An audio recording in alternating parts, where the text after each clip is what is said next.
is a sixth dimension beyond that which is known to man. A multiverse as vast as eternity, as timeless as the Infinity Gems. It is the middle ground between the big two and the indie publishers, between sci-fi and mysticism, and it lies between the pages of the reader's imagination. At the summit of entertainment, the dimension of comics, where a humble service is held. We call this service the Gospel of Comics.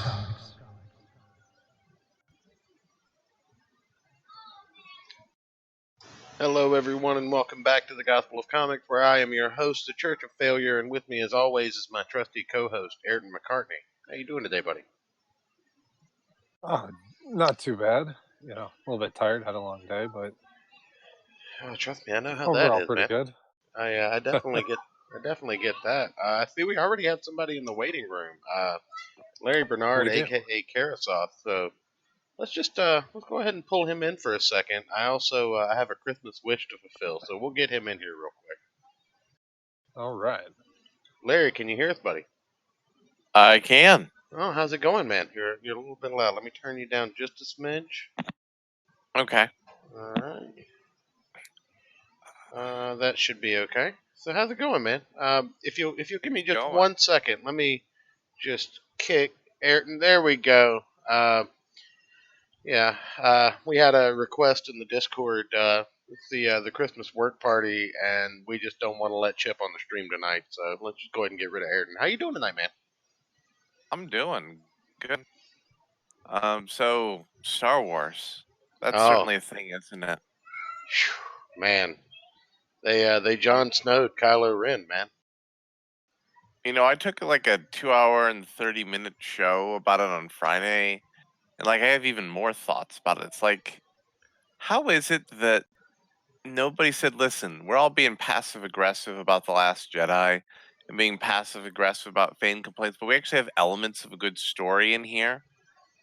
And the latest rumors are kind of implying that actually George Lucas helped J.J. Abrams originally, then Kathleen Kennedy got in and meddled, then Bob Iger, and George Lucas came back in again, and then they like did a omni cut where everybody's meddling was put into a pot, and they said, all right, everybody, you get to take a percentage of the muddled mess, and you also get to take a percentage of all the terrible things that get put in here. Yeah. By the way, I hate all of you. Well, I mean, what is there any reason for that? Oh no, it was in the Discord. They just didn't want me to let Chip on the show, so I figured I'd kick him for a few minutes and fulfill the Christmas wish. He just keeps coming back. I can't do anything about it, Chad. I'm sorry. I tried. I have a skeleton key. Oof. So anyway. I mean, have you guys seen like the whole scenario with Star Wars? Well, I'll start by kind of I don't know, extrapolating on what you said. I like most everyone. I would love to extrapolate on what you said. Well, I'm gonna start. I'll kick you again. I, like most of my generation, started off with the original trilogy as told by, my parents. They showed me the trilogy. They were like, this is the original Star Wars movies. I got to see the remasters in theaters. It was great. And then the prequels came out, and I was excited about it because I grew up with Star Wars. I knew it was a really big deal. There was some animated stuff. There were some comic books.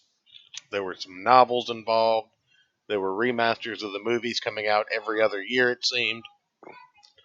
The lightsabers were toys again. So then the prequels came out. And me, like most other people, were like, this is okay. That Jar Jar guy's kind of weird. But it's not like as good as the original Star Wars. And then this whole trilogy, duo trilogy, side-by-side crap happened. And I'm sitting here like, man, Jar Jar wasn't so bad. Yeah. But what I've seen of the new movies, I've only watched 3 of them. Of the new 6 movies, I've only watched 3. And I'm not into it.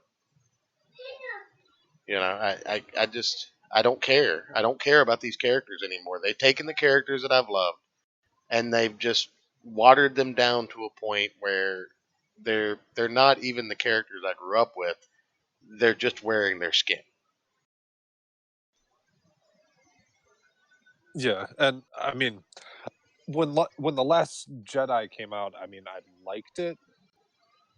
Like I didn't love it, but like it was fun. I was like, okay, I see what they're doing. They're trying to do kind of that New Hope thing, kind of like recapture the magic of Star Wars and stuff. I was like, okay, they kind of did this stuff, whatever. That was fine. It wasn't horrible. Now they can kind of like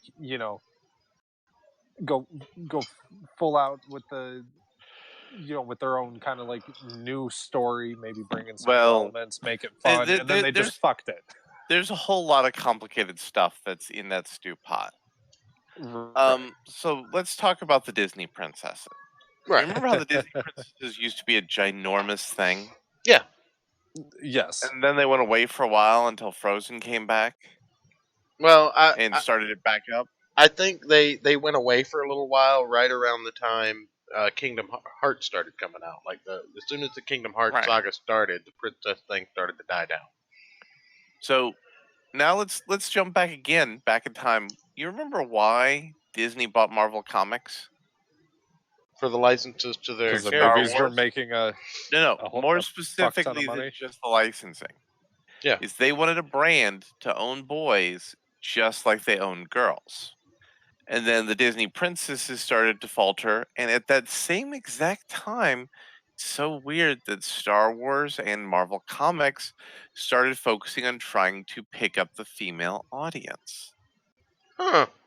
Weird, isn't it? It is, actually. I've never thought about it in that regard before. Huh. That's Because a fascinating train of thought. they already knew that the Star Wars and Marvel fan base was a cash cow, similar to what they had with the Disney princesses, and they wanted to plug women into the program. Hmm. Is But that instead of making a compelling or interesting female character, they didn't want to spend that much time. They just wanted people to consume product and then get excited for consuming next product. well, yeah, that's the market of good business in today's day and age. Yeah. But the problem is you can only be a consumer like that for so long, and then everybody's saying like, look, this is just a soulless cash grab. That's kind of terrible. Yeah. And that's how we are where we are right now. Well, and listen to some of the excuses they give for why the movies fail. There's not enough source material. When once Disney Oh no. bought, Here's something else about that particular little chestnut. So I do know somebody who's involved at a high enough creative decision level adjacent and tagged into Lucasfilm. He told me, and I believe him. Now, you know how it is. Like somebody tells you these things, they might, like tell you something and like been trying to blow smoke on you. yeah, I can't confirm whether that's the case or not, but he said that before anything rolled out, Kathleen Kennedy sat down with her creative team and said, "Hey, some of these contracts in the extended universe were kind of dodgy, but if you guys say we need to do this, I'll work with Disney's lawyers and we'll make it happen." But the decision was ultimately made that instead of working on George's IP, or IP for people who worked under George's IP and having to pay out those people, they wanted to focus the brand on in-house IP that's being made now in the Disney era.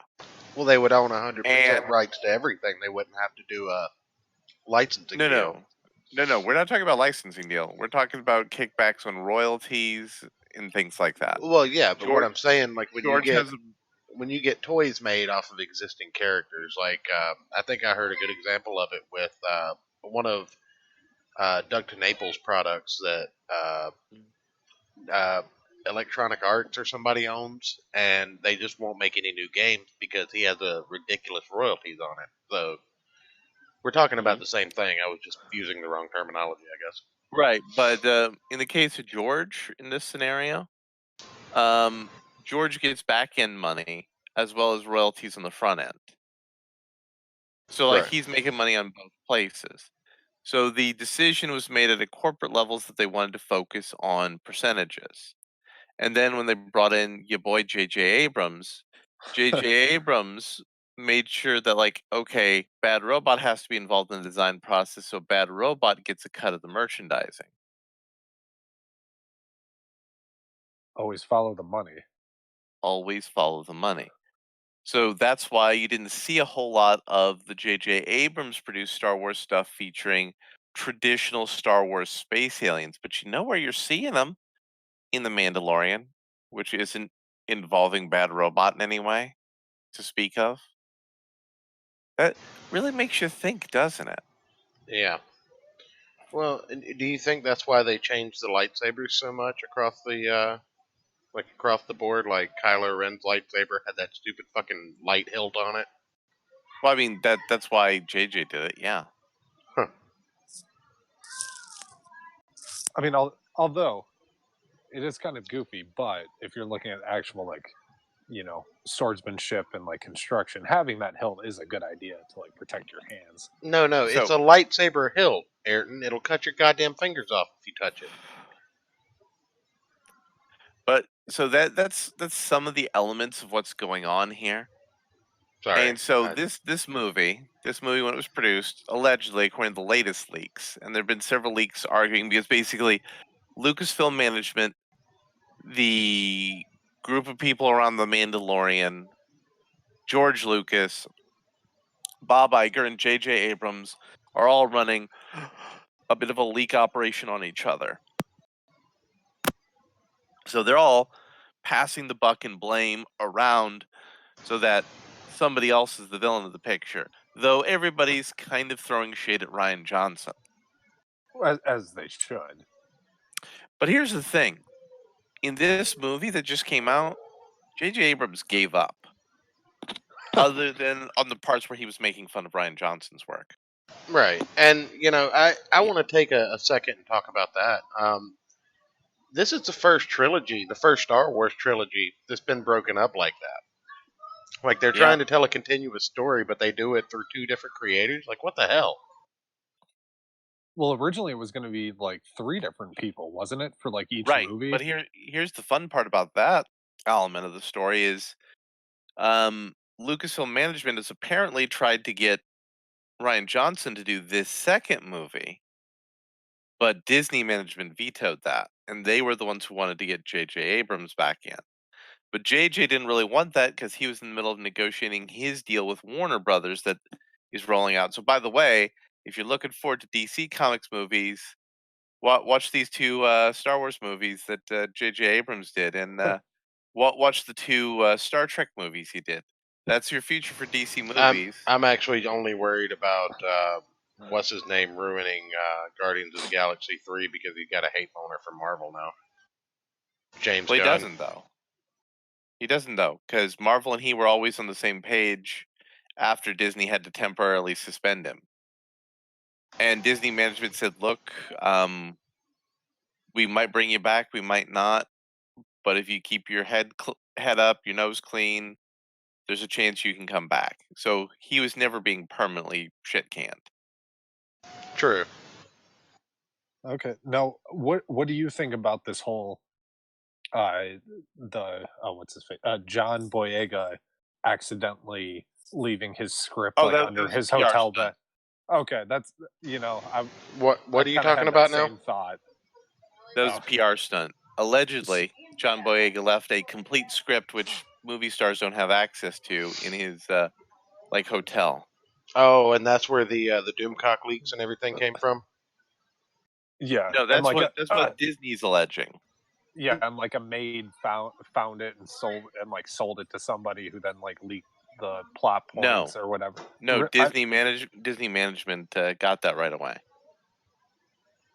As in, it never technically got leaked, but it was being put out there so people could accuse that of being the source of the leaks. Oh. Okay, yeah. So the PR stunt to cover up the actual source of the leaks. No, I think it's a PR stunt just to get more attention on them. Also that. Well, the thing is there were so many leaks that came out that were legitimate. So I mean, they had to kind of be worried that part of their because anytime you try and hold up, Wait a minute. Uh, Church and Ayrton Carton comic win. I don't know. That's a tough one. I don't know what we'd make a comic about. It would just be the same 3 panels. A Church sitting there with a headset on, and Ayrton sitting there playing guitar, drinking, and me yelling about something. And Whoa! Hold up! Are you guys want to get in on the crowdfunded gravy train? God no, Which is I'm not not really a that gravy guy. train. God no, that's too much work. I don't want to do it. I have to say that well, the whole thing went. apparently, Captain Wee will kidnap Denny if he has to for us. So Oh well, if he's gonna kidnap Denny, I can't pass up having my image like immortalized in that art form over 26 to 48 pages. Yeah, but what I was about to say is like I always thought Cash Grab was like a giant stunt between Cecil and Nurkish. I didn't realize it was actually a thing that they were actually legitimately considering doing. Yeah, no, well, I mean, the most absurd projects are always the best. But Yeah, I have no plans at the current time to make a comic book. But if we ever but do, like it will definitely be a I've giant meme. yeah, but I figured out a way to have made the Rise of Skywalker into a watchable movie. Oh, do tell, have somebody else write it. do tell. Okay, We have, so we have the Larry Bernard anybody who's Larry listening, Larry Bernard cut coming up. Anybody who's listening and doesn't want potential well, I mean, spoilers, it's not really a cut. It's not really a cut because I would have had to do some reshoots to make this work. So, but anything I say is going to be a spoiler. So if you haven't seen the movie and that matters to you, or if you haven't heard any of the leaks that were on the internet, yeah, give us you about know. 15, 20 minutes and come back. So okay, so Princess Leia was digital necromancy that added nothing to the movie. It was Right. Yeah. kind of stupid. So we scrapped that. We scrapped all those scenes, even though the original intent of this movie was it was the Leia centered movie. So let's talk about everybody's character arc in the movie, especially now that we've removed Leia. So Poe Dameron is the interim leader of the Resistance, but there's a big crisis that's happening, and like he's learned to be the leader, but he's not learned the most important lesson of the leader, which is sometimes you have to let go and let other people have things happen. So there's a crisis with Mhm. Palpatine, which I'm going to get to in a minute.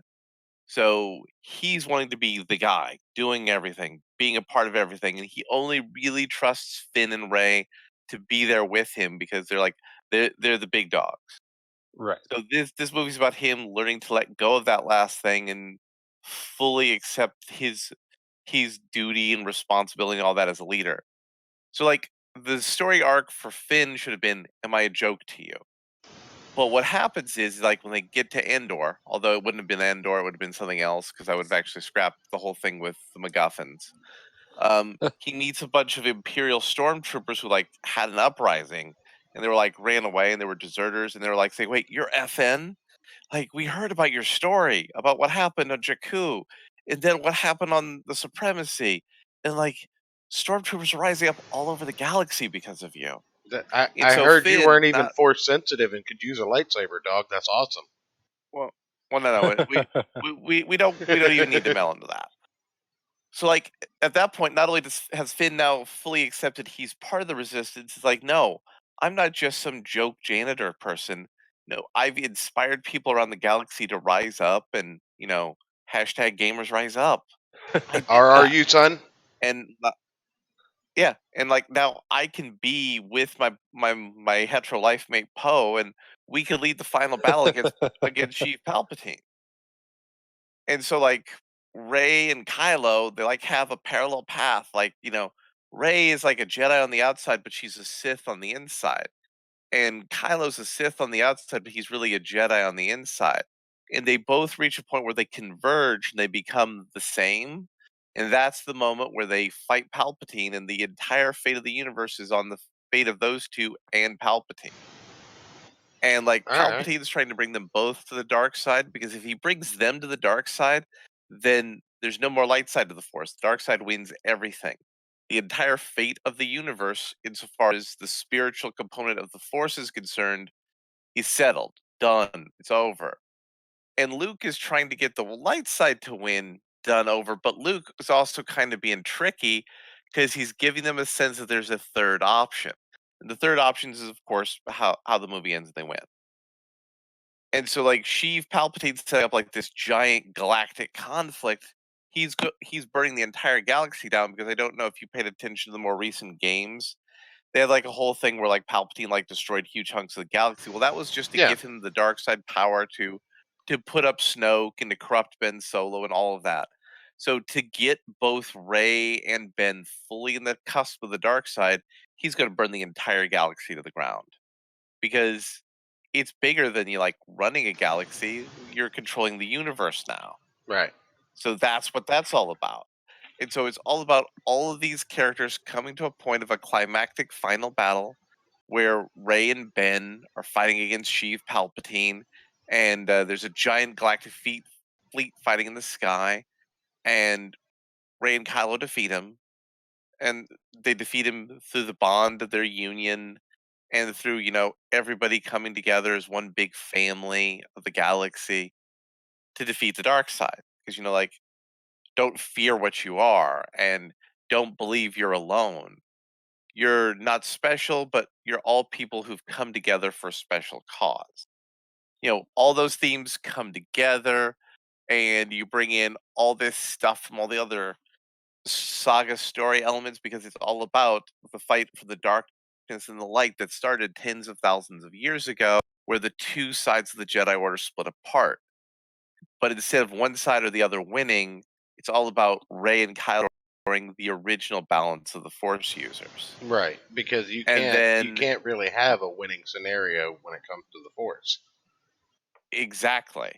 And then the whole thing has a similar ending sequence, but it's not just Rey bearing the past. It's Rey and Kylo, and they introduce themselves as Ben Skywalker and Rey Palpatine.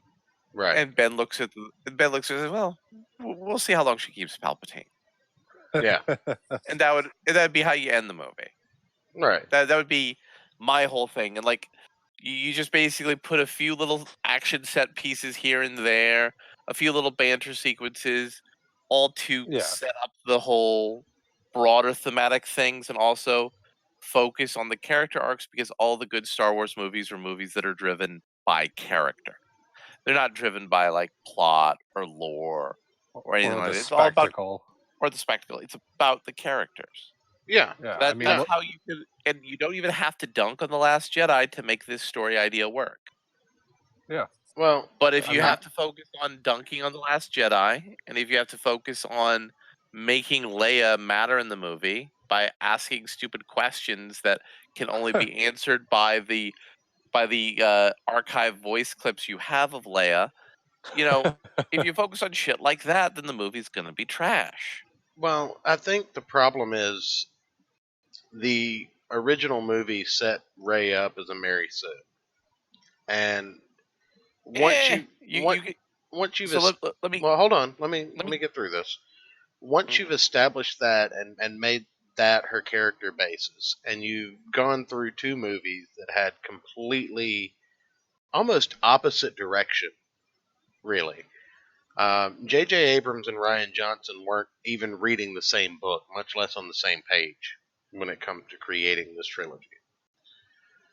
And once you've established that, your story idea would make the last movie watchable, but the problem is with the actual movie itself, nobody wants to watch it. I mean, it failed miserably in China. People are going to the movies and buying a ticket for Jumanji 2 to watch the Star Wars movie. Let's go to that whole idea. Do you know, like, only a small number of movies have made a profit because of China? Well, it's not. You know, all China actually is? It's gravy. Yeah. It's the cherry on top and the whipped cream on the ice cream sundae. Right. So Star Wars not making money in China doesn't mean a goddamn thing. Well, let's see how it does by the end of this weekend. Let's see how it does by the end of this weekend before we do our victory lap. Another. That's a whole other animal. But the Star Wars movies make money in certain countries, and I'm going to tell you what those countries are: the United States, Canada, Great Britain, Ireland, Australia, New Zealand. What do all but those shit. countries have in common? Beer. Well, I'm trying. I'm trying not to say. I'm trying not to say anything about pasty folk. Yeah, but it also historically does well in Japan. So that's the whole thing. It's like it's not a globalized brand, and by putting in a sequence where basically tribal African / tribal Middle Eastern aliens are introduced to say, see, people in developing African country X, we're representing your culture with these space aliens. Or communist China, where we're overthrowing your government.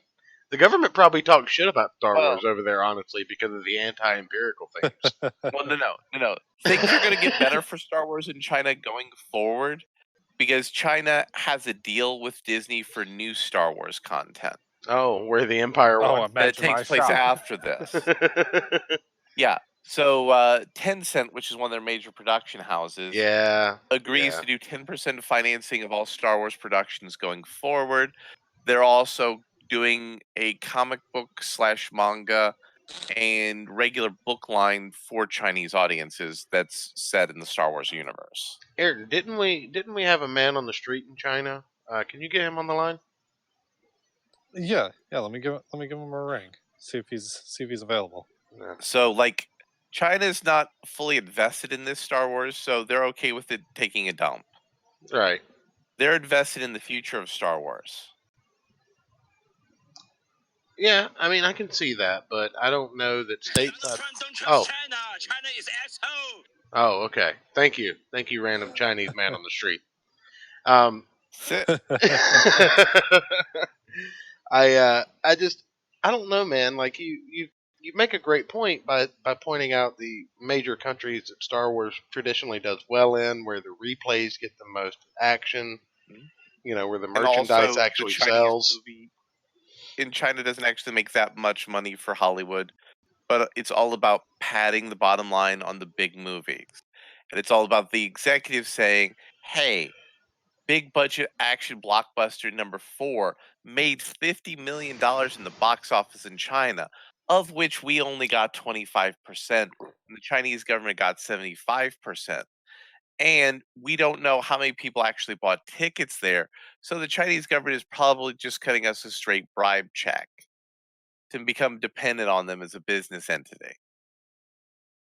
Well, I mean, because that's what they're doing. With the problems that Hollywood has had in the last few years, I can imagine that that's exactly what's going on. That is exactly what's going on. But nobody knows how many people are actually watching American movies in China. They're watching all of them, but most of them are just pirated, not in actual theaters. no, but like in the theaters, they don't know how many are actually there. Oh yeah, all they know is that the Chinese government cuts them a big check, and that in turn led these Chinese government companies to be so big that they were able to buy AMC theaters. That is really makes you think, doesn't it? Well, I mean, not really. I haven't been to the movies to see anything in God knows how long. I don't care anymore. Yeah. Like, honestly, I think the last movie I went to see in theaters was Avengers. I didn't see Avengers 1. Like, oh, I see a lot of movies in the theaters. Well, I mean, what was it, like 2 weeks to get the digital release of Endgame and Infinity Gauntlet or Infinity War? It's like 2 weeks from theater to digital release, and you can actually order digital release day of if you have certain services. So it's just like, what's the point of going to the movies and buying a ticket anymore? But with Star Wars, to roll back around to what you were originally talking about, yeah. No, go ahead. I just wanted to kind of get back on track. So I think there's probably gonna be a 67 to 70% drop in the second week. I think bad word of mouth is gonna kick in, and there's not gonna be a rewatch. There's been really no rewatch since The Force Awakens came out, and that was just because there was a big gap between Star Wars. Right. But Monday Matt said that he felt satisfied after watching, I mean, Skywalker. was he as satisfied as he was when he kissed that girl who alleged he raped her? Well, I would imagine it was very similar. I would argue that Mundane Matt actually doesn't have a baseline to know what satisfied actually feels like. Yeah. And Well, I mean, maybe the fact that he was cried he at a certain satisfied? well, hold on. Maybe the fact that he cried during a certain point in the movie is why he thinks he's satisfied by it. Well, I mean, he knows what he gets satisfied is when he had the stripper girlfriend who got taken away from him by a meth dealer. Oh yeah, right. Yeah. So he Well, knows the opposite of being satisfied. maybe. Yeah. I mean, I just think it's I think because he cried. I think the real yeah. But But yeah, so Star Wars. The future of Star Wars, it's going to be Kevin Feige's going to roll out the new movies, and the new movies are going to get discussed once Kathleen Kennedy is either officially or unofficially on her way out. Her contract's not going to get renewed. Both she and Bob Iger will leave corporate management around the same time. and then the They hit will pieces put will her start in coming a out. 3 to 5 no. No, 3 to 5 years. Though there is actually, from what I've been seeing on Twitter, there are hit pieces that are currently in production at the Wall Street Journal, Ooh. and those hit pieces in turn will lead to a book. So keep that in your hat for later. All right. But what'll happen is Kathleen Kennedy. Well, if these hit pieces are bad enough, she'll leave early. But if they're not bad enough, she'll leave at the end of her contract. She'll get a 3 to 5 year first look deal, production deal to roll things out to Fox Spotlight Pictures, which means she'll be bound under an NDA for Disney. And then after that point, she'll move on to another studio. Bob Iger will leave, but he and his replacement as head of Disney will sign off on the new head of Lucasfilm. I am also predicting that Kevin Feige will be given a supervisory position similar to what Alan Horn has, but like underneath whoever replaces Alan Horn, if he's the guy who gets promoted. And Feige will be supervising the Marvel division and the Star Wars division for films. And he's going to build the baseline template movie. It'll be a Jon Favreau written and directed, probably Star Wars movie. Dave Filoni will be like a producer and a co-writer on it, and that'll set the foundation of the new movies, and it'll basically be the same kind of model as Marvel. In fact, I wouldn't be surprised if when the new person's in charge, Kevin Feige says, "You know what we're gonna do? We're gonna do the first movie in the Thrawn trilogy." I mean, it's tough making this decision, but we've discussed it with Carrie's family. We're also giving her daughter a prominent part in the movie, and that they agreed. Mark's okay with it. Harrison Ford, he doesn't really want to be in these movies, so we're recasting the original characters, and we're going to do the Thrawn trilogy. But it's going to be like the Marvel movies, where we talk about the iconic stories, but we don't do them exactly the same way, so they're Yeah. different. It's the Well, same but yeah. different. Yeah, we use the names of those iconic stories to draw in the old school fans to have a core audience base, and then we coast on the And the Disney stories money are and kind advertising. of similar. Well, we coast on the advertising and the Disney money into the box office for the normie seats, Yeah. and then when everyone But I sees mean, the product, they're like, "Oh, that was all right, but it's leading to something bigger." and it's kind of sort of like the original story that you could recognize Yeah. similarities Oh to yeah. stories from the comics. So Well, it's Yeah. what I like to call the trappings game. They'll take a story that can be And- told about anything, and they'll dress it up in the clothes of what it's supposed to be. so they'll redo this thing. They'll get Sebastian Stan, and they'll hire him as the new Luke Skywalker because both he and Mark Hamill have talked about it. It'll get a big PR boost. It'll be big on social media. They'll get the guy from Baby Driver who almost got Han Solo to play Han Solo. Yeah. They'll give Alden Ehrenreich some go away money because I think he has like a contractual obligation deal. They'll pick somebody for Princess Leia, and then they'll do the Heir of the Empire series of movies with these three characters. Well, They'll have Amara Jade. here's the thing. I think I have a conclusive point in regards to comics that can kind of point out why Disney is incapable of doing that classic callback correctly in, a chopped up format. Because, like you said, it's very reminiscent. When they did Civil War, there was the conflict between Captain America and Tony Stark, and a bunch of superheroes picked And one there was side or the superhero other. registration. Right. Infinity Gauntlet had a lot of the same themes, even though it didn't have half the characters, because that was a humongous story. And they took Right. Or the 24 Thanos movies. copter. Right. Yeah, Or that was what disappointed me the most. oh well, No Thanos copter. I'll get to what disappointed me most, but even, when you go so far as to look at TV shows, my wife has been watching some of the CW's Crisis that's been going on. And while I can look at whatever episode she's watching and just by the costume choices pick out what Earth they're on and what era these heroes came from based on the stories where those costumes were relevant. Like when you see Superman with the black S on his chest, that's the Superman that eventually becomes the Kingdom Come Superman. You know, but when you look at all of these adaptations, Disney has done some of the greatest tragedies, and one that I want to point out that I haven't talked about since the movie came out, but Endgame, which was the end of the Infinity Gauntlet saga. We can all pretty much agree that Nebula was a pretty huge part of that story, right?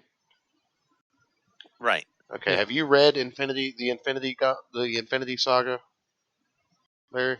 Bruh. I read it when it came out. Okay, just making sure. Just making sure. I didn't want to fuck it up for you.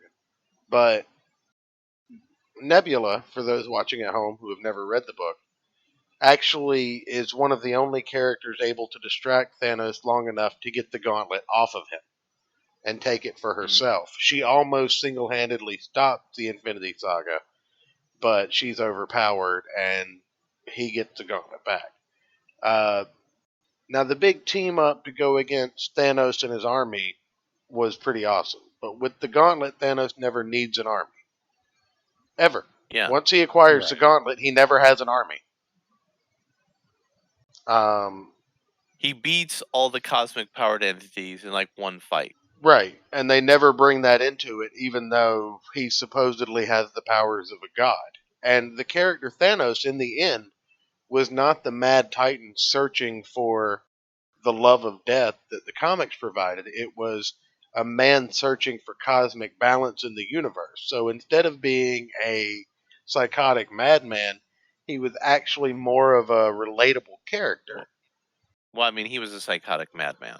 Yes, but Radical environmentalism leads you to becoming a psychotic madman. Sure, In I a give you different that. sort of way, But though. he was supposed to be written as, kind of a relatable, I understand why he's doing what he's doing, even though he's a shithead. You're supposed to kind of understand why he's going to do what he's doing, as opposed to in the comic books, they just spell it out. Yeah, he's just going to kill half the population because he's madly in love with the entity of death. But what's even more interesting is, of course, is there's a reason for him being madly in love with death. Do tell. So, like, he's a mutant eternal, right? Right. So he's a god, but he's a mutant god, and everybody hated him. Yeah. Except Especially for Death. Death was his the mother. only person who loved him. Yep. So, like, that was actually a good iconic story. And then Well, it Death, was like, tells him. Was it not basically the story of Oedipus and Freudian concept kind of put together? Because Death was supposed to take the image of his mother at a certain point when talking with him. And it said that I took the form of the one you desire the most, or something like that. And it was the love of his own mother. Yep. Like, that's... But Major mommy issues. Here's the thing. In the process of killing half the universe to please Death, Thanos realized, no, you can't live to please somebody else. And also, Death was never going to be pleased. No. She asked me to do this thing because she thought I would never do it. Yeah. And then Thanos becomes more holistically a better person in the process. So there's a whole lot more nuance and depth to the original story. Well, yes. But you gotta dumb it down for normies a little bit. Right. Yeah. But the thing is like it's not even the same character, the same story that they're telling in the movies, even Yeah. though they're using all the trappings from it. Like we never Right. got Adam Warlock proper. We never Mhm. got the Silver Surfer because it was too late with the Fantastic Four. Galactus was never even mentioned. The cosmic entities never came into play, even though in Guardians of the Galaxies we had Ego, the There's living a planet. celestial head, Yeah, and there's a well, head of a celestial. right, but not even like the cosmic entities. You never had the living tribunal. You never had. Well, I mean the living tribunal's referenced in Doctor Strange. No, I'm saying, but you never had them come into Right. conflict with Thanos, which was a giant part of the Infinity Gauntlet.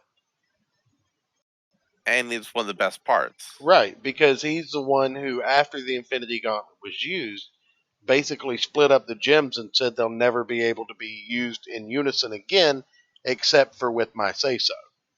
And that led to a whole nother can of fucking worms. But Yeah. the fact that they took what 21, 22 movies to tell the overarching story of the origin of the Marvel Universe leading up to the Infinity Saga. And they did such a piss poor job of actually telling any of the actual fucking stories that they tried to reference.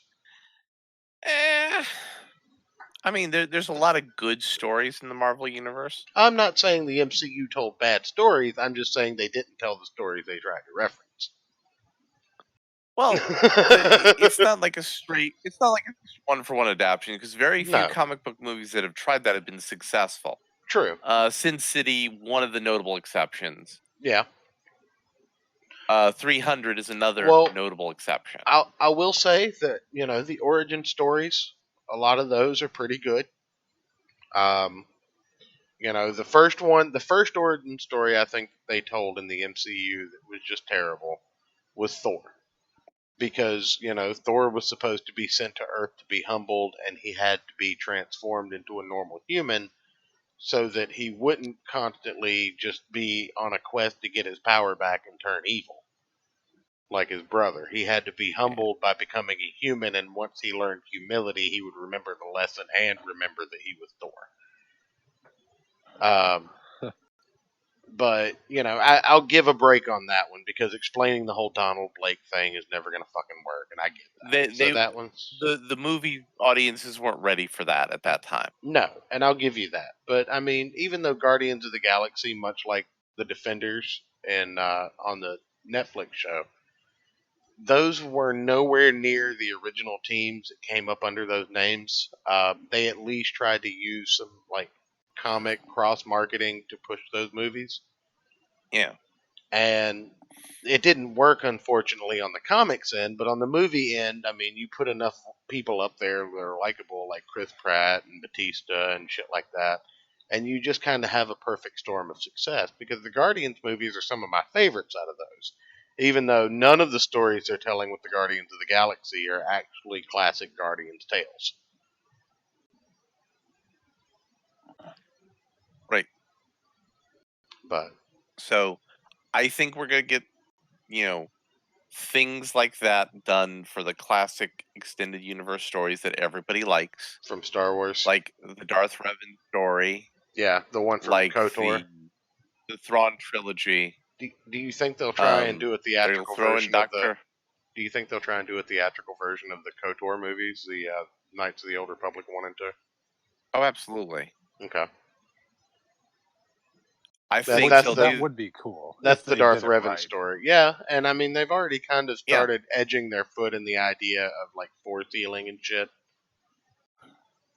with Baby Yeah. Yoda And and Rey. So they're already kind the of story of sneaking Darth into the Kreia the story of Darth Kreia is a big payoff story right.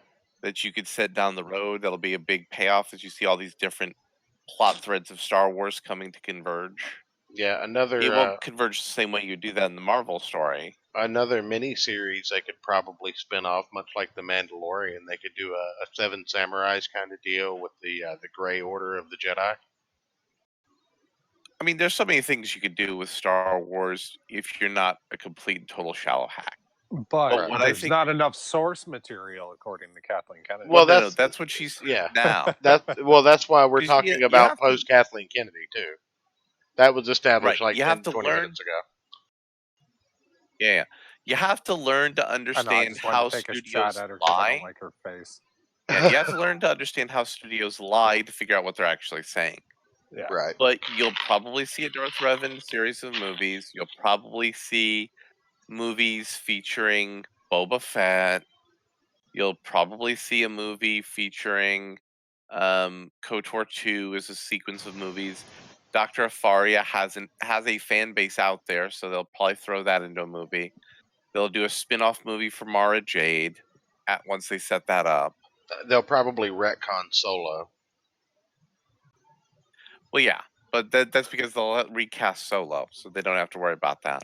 Well, that's what I'm saying. They'll probably they'll retcon do- the Solo movie itself, like just re-release a Solo origin with another character and without Lando being a robot Metro. The thing is, a solo origin movie is something that Disney wouldn't do properly because it's too safe. They're too safety oriented. So, you want to do a solo movie? Here's the solo movie. You know how Harrison Ford was so down on Luke Skywalker about being an idealist? hmm Yeah. Why do you suppose that is? Huh, I wonder. Well, what if Han Solo grew up on a planet in the Galactic Republic that was all torn up by the Clone Wars and stuff, and that the Empire was bringing peace and prosperity to? And what if Han Solo was an idealist to the ideals and principles the Empire was founded under? And what if this Han Solo origin movie is about how Han Solo becomes disenchanted with those values and things, realizes it's all a corrupt system, and then that leads him to becoming a smuggler? You would have used, in my idea, like a Woody Harrelson character as the proto Han Solo, that he would, in a secondary movie, then become like the second in command to. Like Lando would be like one of their partners who like helps them fence stuff. Yeah. But like the whole turn for Han Solo as a young Imperial officer going, no, this is all completely insane and all that, involves Chewbacca, leads to the Chewbacca life debt in the first movie. But it Yeah. actually features a compelling protagonist character as a space Nazi, and Disney won't do that. Yeah. That'll be fantastic, though. Also, how great would it have been if at the end of The Last Jedi, Rey and Kylo both went off to rule the galaxy together? But then you would have Rey in a romantic and political marriage to a space Nazi. Disney won't do that. She's a strong, independent woman. She Well, don't no. need no man. Exactly. But the thing is, Kylo and she were going to come together as a marriage of equals. Well, this kind of leads into something that I brought up in brief earlier when I said they Jon Snowed Star Wars. Kylo Ren is technically her great nephew or some shit, because Palpatine second cousin. Yeah, Palpatine supposedly Palpatine force raped Shmi Skywalker. right, and created He used long Anakin. distance force powers to grope a baby into her. Right. And that created Anakin, which eventually created Luke and Leia, who Leia went on to give birth to Kylo. Well, he's also the grandfather of Rey Palpatine.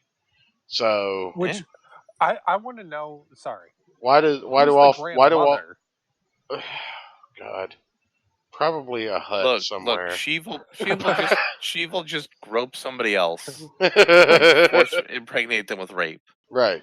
I mean, what is with the incestuous themes and shit like Star Wars and Game of Thrones recently? Well, I mean, that's operatic. Yeah. Well, I mean, it's the same thing in the original Star Wars trilogy where Luke was infatuated with Leia, and then it's like, no, she's your sister, you dumb fuck. Ah! Well, I mean, that's because Lucas didn't actually write out the story all the way before he got sequels to it. Right. So, go ahead, Larry. But yeah, so that's the whole thing of Star Wars. Right now, The Mandalorian is they're trying to get a baseline of what people actually want in Star Wars before they start making a Star Wars movie. How long do you think? And then Good they're going to do. storytelling. How long do you think it's going to Well, no, take it's like before they realize that it's not necessarily a sequential episodic western? well, no, that's not the point. The Mandalorian is the most basic story you could tell in the Star Wars universe. This is true. And you notice in every episode they add in a different plot element from the Star Wars universe. Right. And this is a streaming service, so they know what episodes everybody watches. They know when people watch the episodes. They know when people watch multiple times. They know which episodes get people to watch the day they come out. What And then they're episodes gonna get do reviewed and get the most views on social media? right. And then they're going to do like an Obi-Wan movie. They're going to do the same stuff with the Obi-Wan movie, but it's going to be a little bit more complicated. And then eventually we might get Obi-Wan series. my Gray Jedi Order show where they do like Yeah. a buddy cop series of two Gray Jedi that do morally, different things. Basically a mobster show in fucking the Star Wars universe. So they do a year and a half, 2 years of shows like this, and then they'll have all the market research, all the data they will need to make the movie Mm-hmm. that the audience wants for the live action. Yeah. And you're guaranteed to pull at least 20% of that streaming audience just based on the elements you pull. And then you've got a certain percentage of normies who are just going to go because the word Star Wars is there. Then you've got all the people who are going to go and see it just because they hate you. And this new era of Star Wars is going to be much stronger with Dave Filoni. So George is going to come back because Dave's his boy. Yeah. Dave was his protege. So, like, if Dave Filoni is going to be front and center pushing out new Star Wars movies, George is going to be there front and center. It's going to attract a whole lot of media attention. Also, George is a major Disney stockholder. You see how I'm saying how all these things are coming together here like this? Oh yeah, I mean the future's already set in stone. And just give me a second to write Pepe Sylvia on the board where I'm connecting all the threads.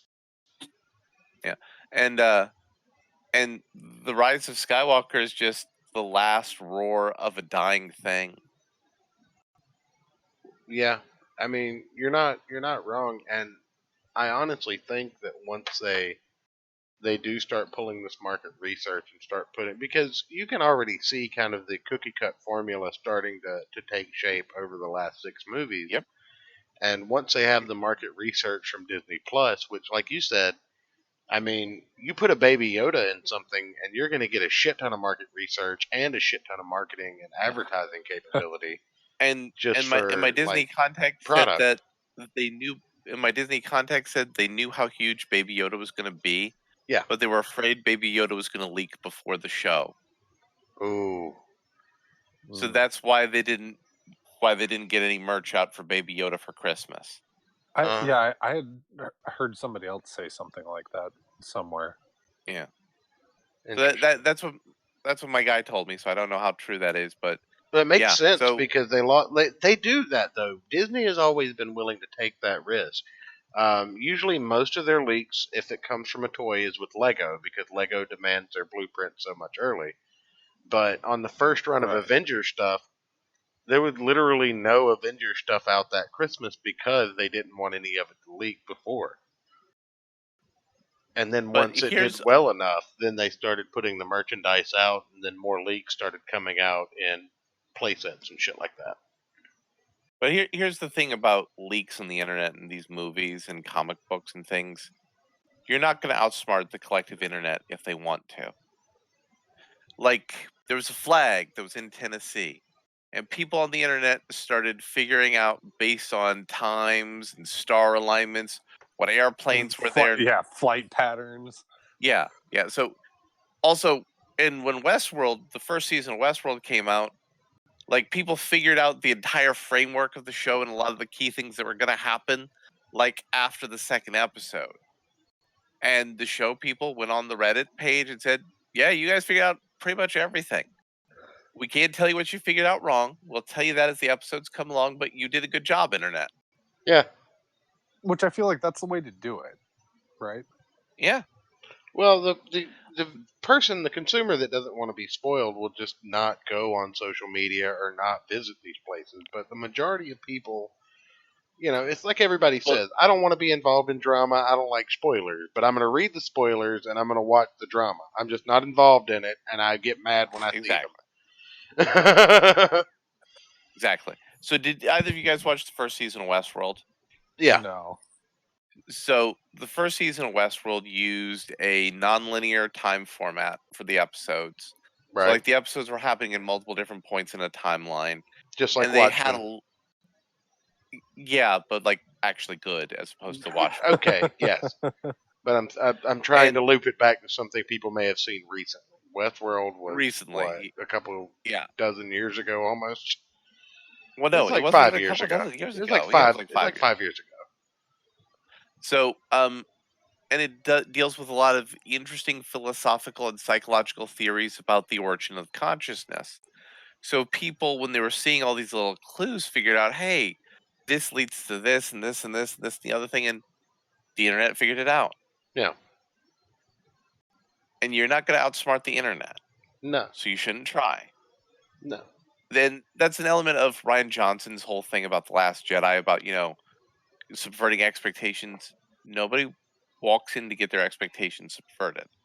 What they're looking to see is a competently told story. Now, you can tell a competently told story subverting some or parts of the expectations.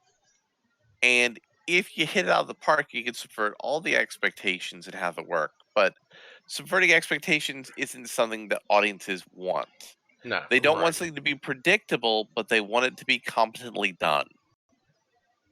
And sometimes competently doing it means doing it exactly the way they expect it to be done. Right. And then going against what the consumer wants, going against what your audience is expecting, going against what they think is the proper way to do it. I mean, well, that's just how keep you in end mind- up where Marvel Comics is as an industry, as opposed to Marvel Cinematic Universe. Yeah, well, let's go back on that topic for a moment. So KOTOR 2, while it was buggy and never got finished, and they had to do a fan thing to patch it together and finish the original movie, has one of the most iconic Star Wars video game stories, right? Right. And you know where that came from? That was a book, wasn't it? Or was it a No. fan fiction? No. What? The lead game developer absolutely hated Star Wars. So he decided to set up a narrative based around how he hated Star Wars. And that was the genesis for Darth Kraya and all the negative things that had happened in the game. Now, he gave you an opportunity to represent the Jedi heroically in fixing all that.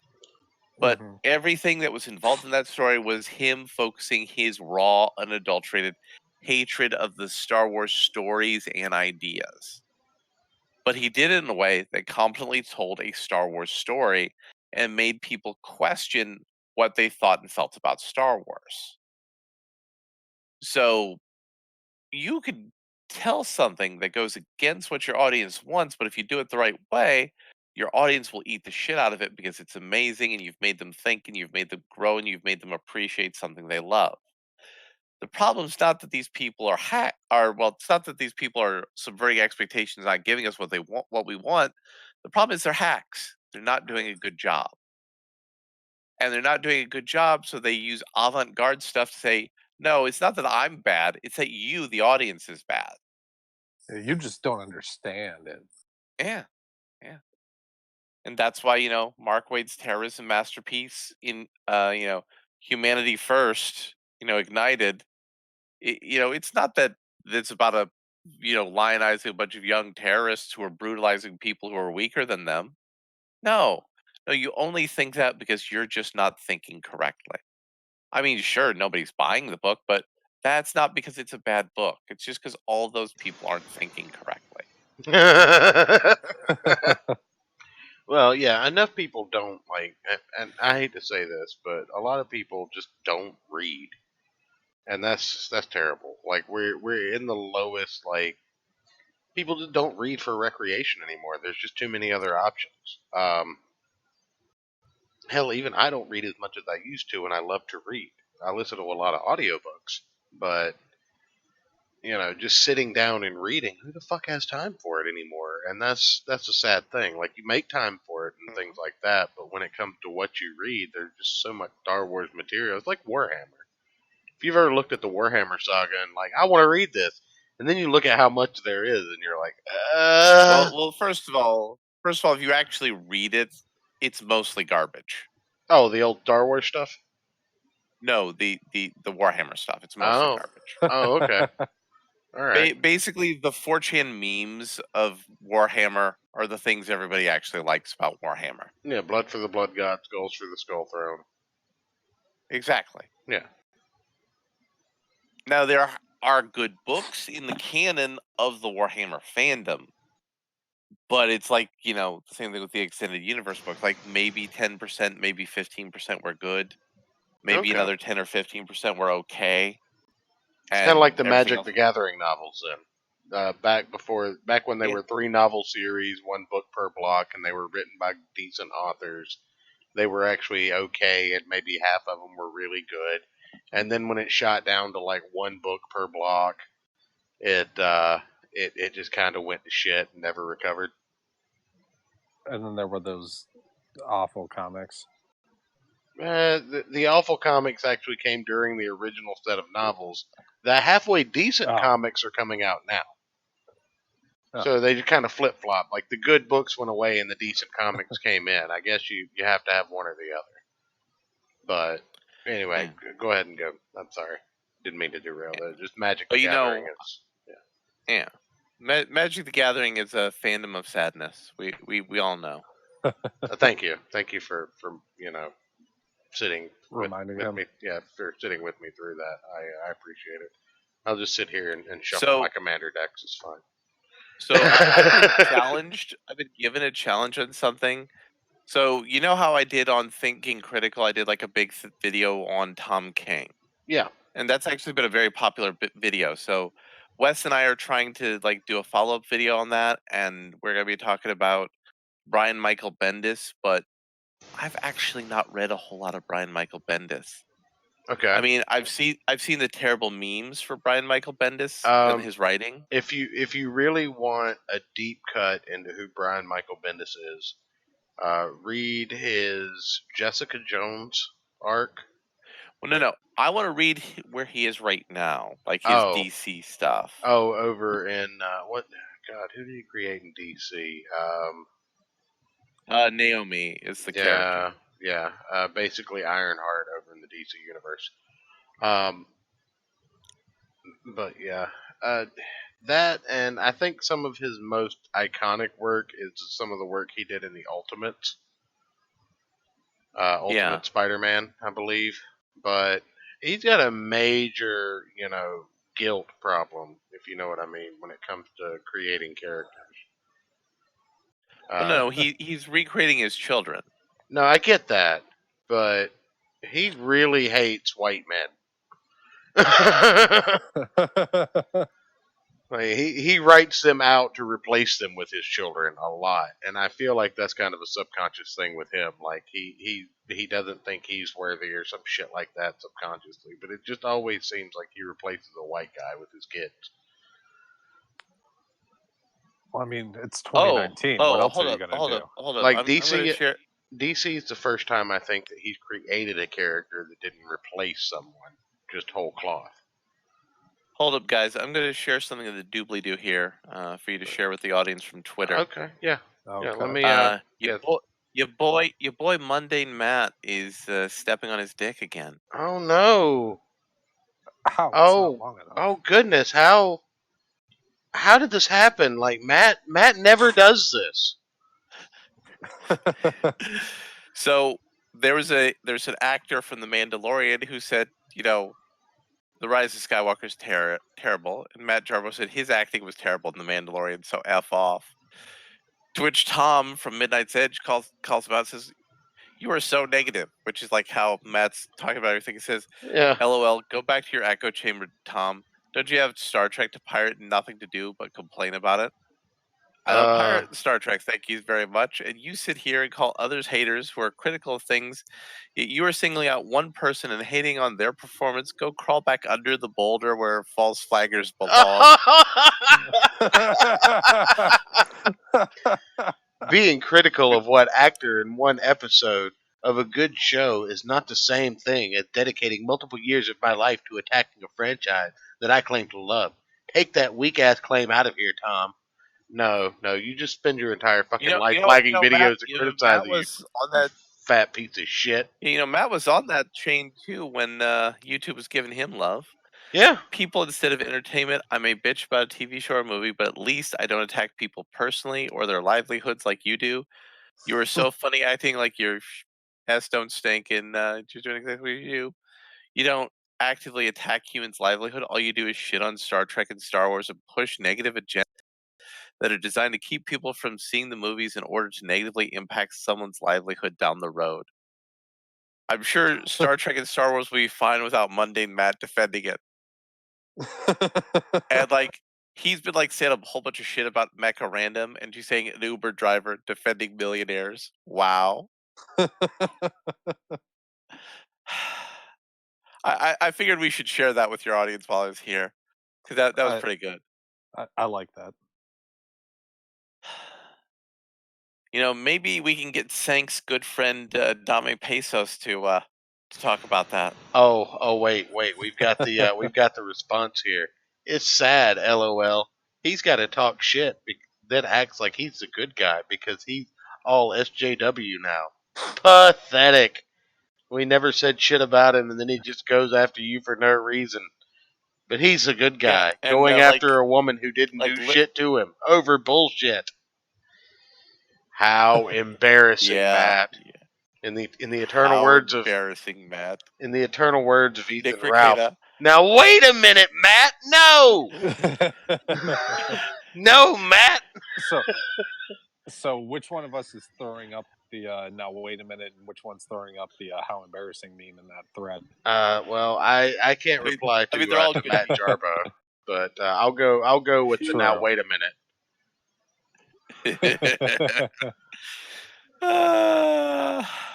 Yeah, here we go. Times. Good times. Oh, I fucking hate that false flagging piece of shit. Oh man. Let's see. I can't respond to any of his tweets. I'll just tag him.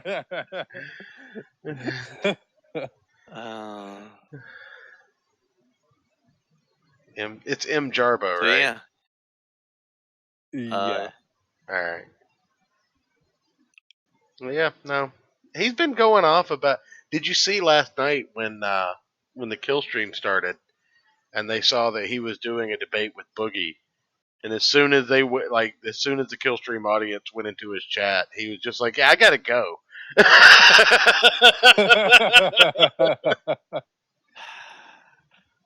Oh, Matt. Let's see here. So, what have you guys been reading up on the comic books? We've been reading. Y'all got y'all got that Jawbreakers God King? I didn't. I was unable to acquire the Jawbreakers. I got it. And I'm gonna spit out a review for your audience while I'm here. Oh, all right. So you guys read the By original? all means. You read the original Jawbreakers, right? I did, yes. Yeah. I did not. That was that whole stuff started when I was kind of out of comics for a while. Yeah. So the original Jawbreakers, would you consider that a very bold and provocative story, where it was kind of conservative and kind of safe? I wouldn't say it was safe, but it wasn't bold and provocative. It was very conservative. Yeah. No, but it was classic. It was classic comics. Yeah. It kind of went. That's not what I mean. I mean, it was very conservative. As in, the moments where the story worked best was the giant eyeball falling out of a gorilla rolling through the jungle. Right. That was something that sells that particular team, that particular story, that particular setting. Okay. So I felt Richard was kind of a little too stiff in the story for that one. This story, he's looser, but he doesn't quite have the structure down while still being looser. It's a good comic, but it is a good comic because he's just willing to go with it. It's like superhero team of super mercenaries has a giant robot in the bottom of the East River. Absolutely. Sign me up for that.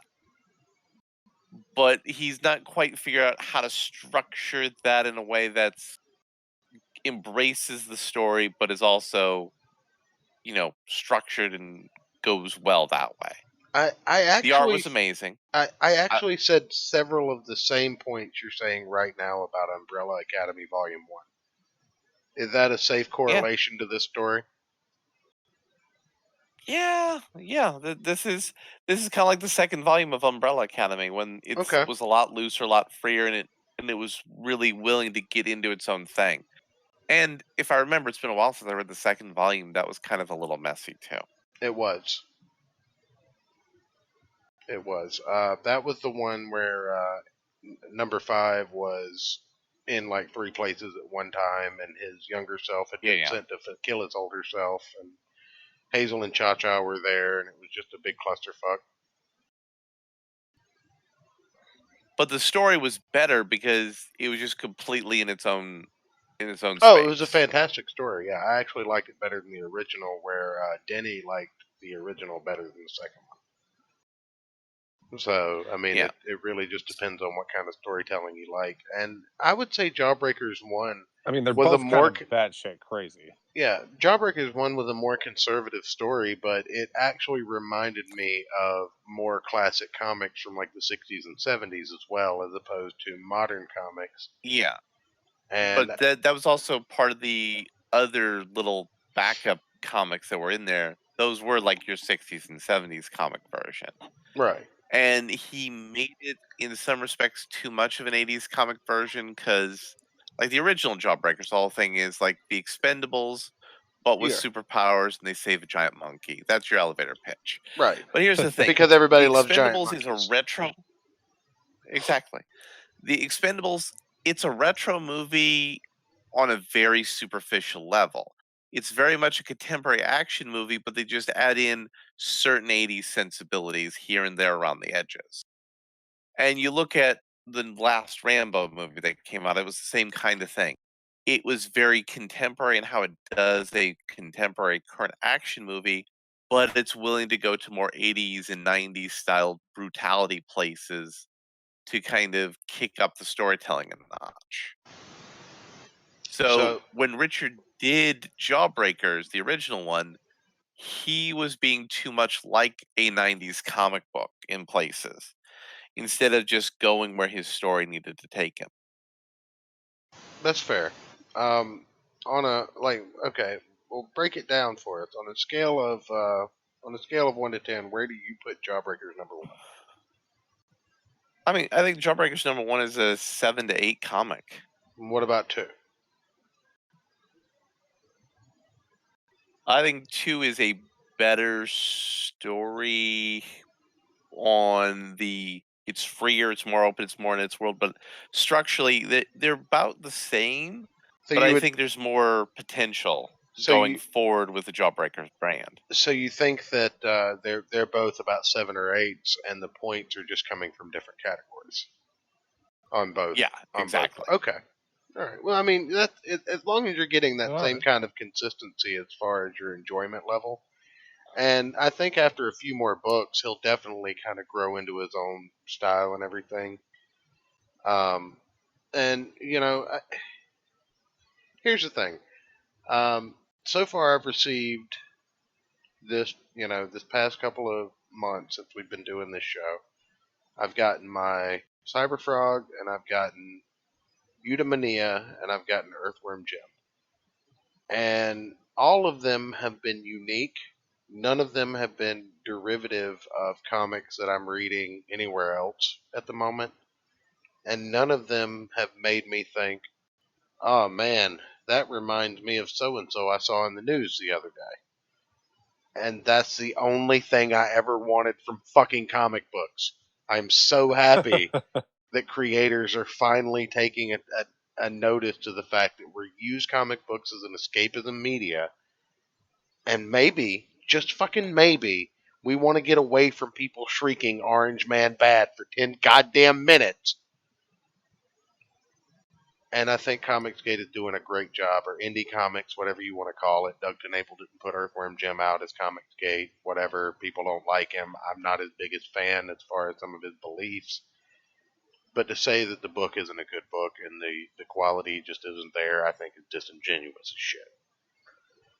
People don't like Look, Ethan Van Sciver, but to say that Cyberfrog is a bad story with bad artwork is a lie. But anyway, sorry, I didn't mean to go off on that tirade. I just No, that's fine. That's fine. kind of my shtick.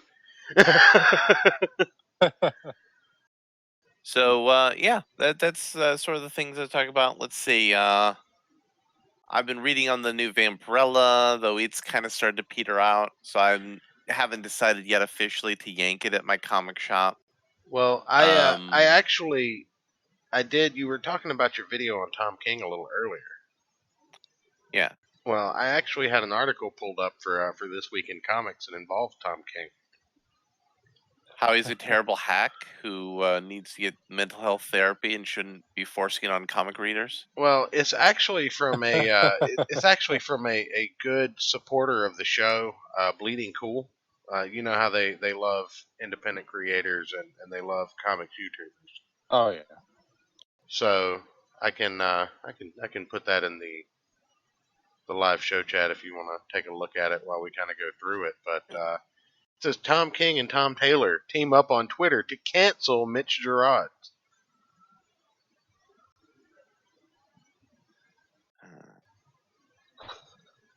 Like I saw that brush across Twitter earlier. Yeah. Ayrton brought this to my attention, and you know how we feel about cancel culture here on the Gospel of Comics. We think if you're too much of a pussy to take the banter, John Della Rose. Sorry, I've got this thing in my throat.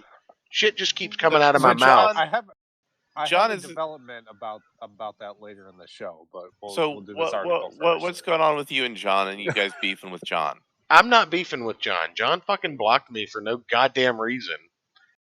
Well, no. John is like gotten really into like I'm not gonna deal with people on social media who are, and I'm not saying this like pejoratively. I'm saying this just as it's a term, as who are psychic vampires, basically people who he feels are a drain on his emotional and mental well-being. So he's just blocking people like that. Yeah, that's fine. I feel like he's put a block list on that I was on for whatever reason.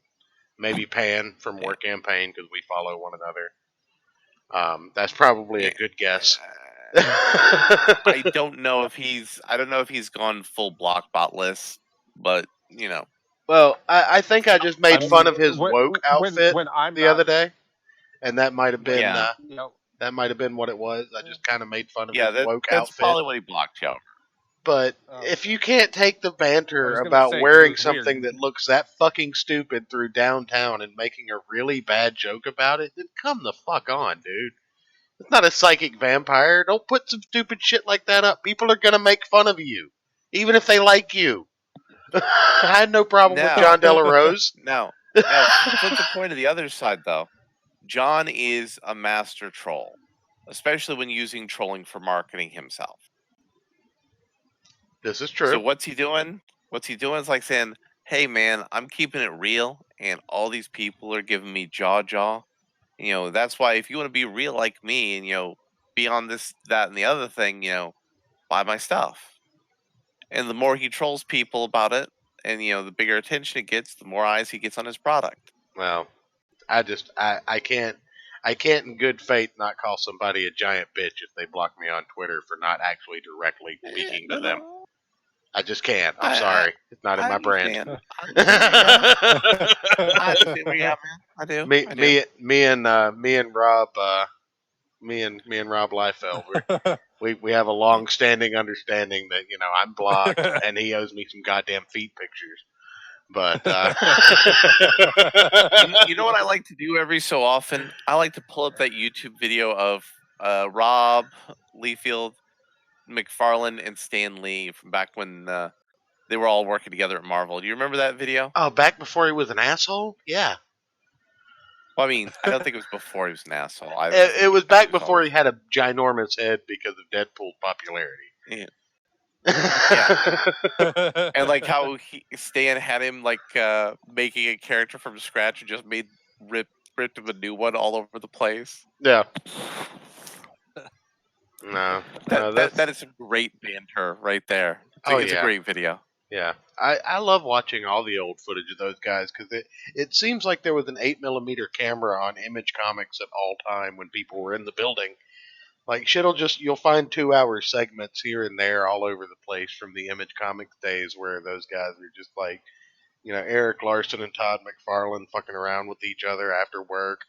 Todd McFarlane inking some shit, and these guys just like sneaking up, like playing jokes on him and shit.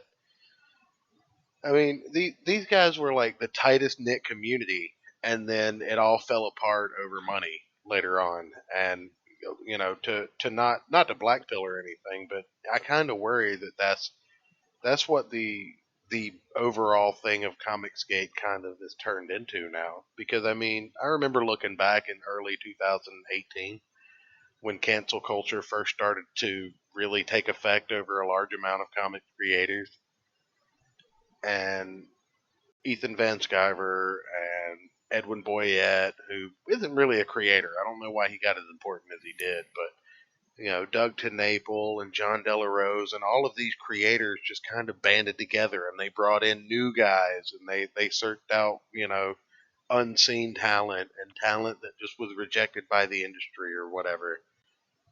And it was just this camaraderie and this group of brothers.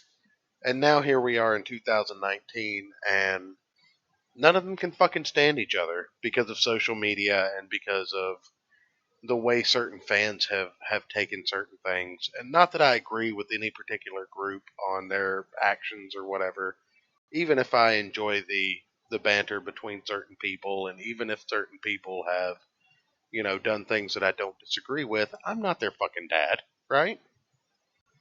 It's not my place to say, no, don't put a dildo on that picture, Pan. I don't give a fuck what he does. He has to face the consequences of it, not me. If I think something's out of bad taste, I'm not going to like it or retweet it. If I think it's funny, I am. Right? Like, that doesn't... Yeah.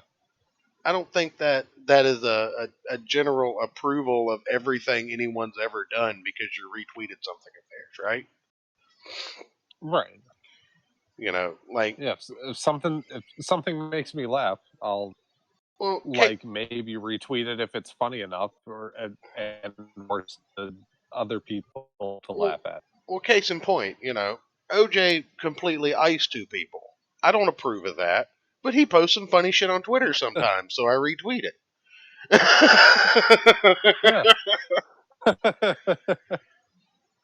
You still there, Larry? So I'm still here. Oh, okay. I'm letting you guys do your banter. Well, what you're telling us, Church, is your 4 gloves that are too small. I mean, if the glove doesn't fit, you have to acquit. But the point that I'm trying to make... Just want to make sure we're here. Go ahead, Larry. Sorry. I said that's just science. Right. Yeah, I mean, if Chewbacca lives on Endor with a bunch of little 3-foot-tall Ewoks, that does not make sense. But, no, the point that I'm trying to make, though, just to kind of circle back, is, Comicsgate started out a lot like early Image Comics.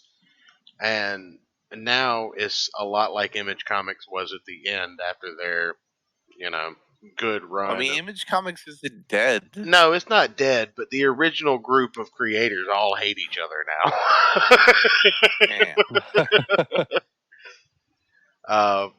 Liefeld, McFarlane, Larson. And Larson was the only one to be left with the money at the end of the day. Well, McFarlane still got some. Yeah. He makes some of the best plays in the world, and the MLB still has a contract. Yeah, but that's not part of Image's money though. That's Todd's money. Oh yeah, I'm just saying. You mean Image money? Yeah. Well, I mean, Larson's the only one still getting a cut of Image's. So, oh no. Yeah. Wait. Sorry, guys. We got our Showly dislike and Novel Bro. he says Scottish disdain intensifies and say the word and throw eggs in Liefeld's friend. So